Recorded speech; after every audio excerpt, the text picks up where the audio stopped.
যে আমরা আমাদের ওপিনিয়ন আমাদের ধারণা আমরা ক্লিয়ার করলাম যে আমরা নারায়ণগঞ্জ 5টা আসনেই আমরা হাত পাকা পর্যন্ত নির্বাচন করতেছি ইনশাল্লাহ।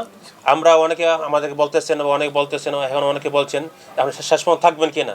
আলহামদুলিল্লাহ আমরা 100% ইনশাল্লাহ থাকবো।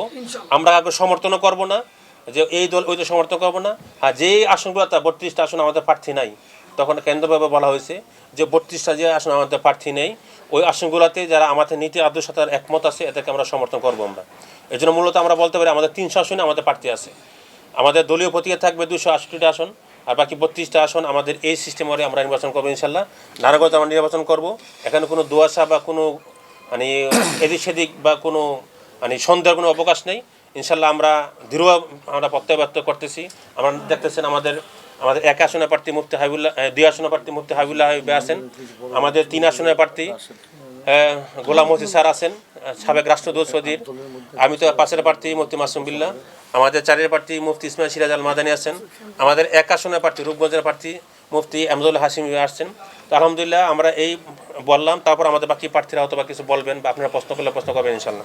কারণে অনেকে হয়তো বা উচ্ছ্বাসিত হয়েছিল, কিন্তু অনেক আমাদের নেতার কর্মী বা অনেক মাঠ পর্যায়ে কর্মীরা বলছিল যে না ভাই আমরা একলাই আমাদের নীতি আদর্শ চলে ভালো হতো।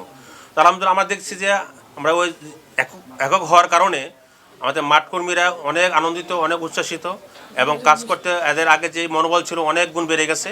এবং মাঠ পর্যায়ে সাধারণ ভোটাররাও আমাদের সাধুবাদ জানাচ্ছে আমাদের, যে আমরা তো শুরুতে বলছিলাম ইসলাম দেশ মানবতার কল্যাণ, যেহেতু আমরা ইসলামী দল, ইসলামী দল বাংলাদেশ একটা পুরা কোরআন সুন্নাহ অনুযায়ী রাষ্ট্র আমরা বিনির্মাণ করতে চাই।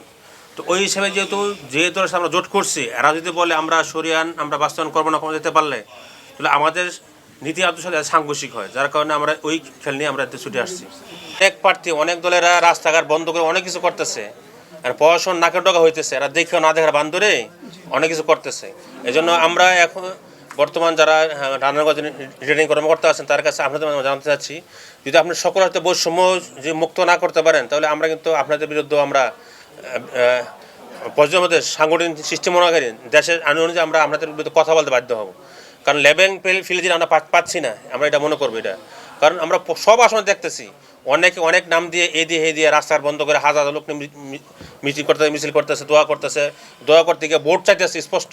কিন্তু আমাদের প্রার্থী আমাদের গর্ব হবে, তার বাড়িতে নিজস্ব আঙ্গিনায় গর্ব হবে, সে একটা প্রোগ্রাম করছে, তো এখানে সে এটা করবে, এটা আমরা মনে করি আমার সাথে এটা বৈষম্য হয়েছে, অন্যায় হয়েছে, এটা আমরা মনে করি।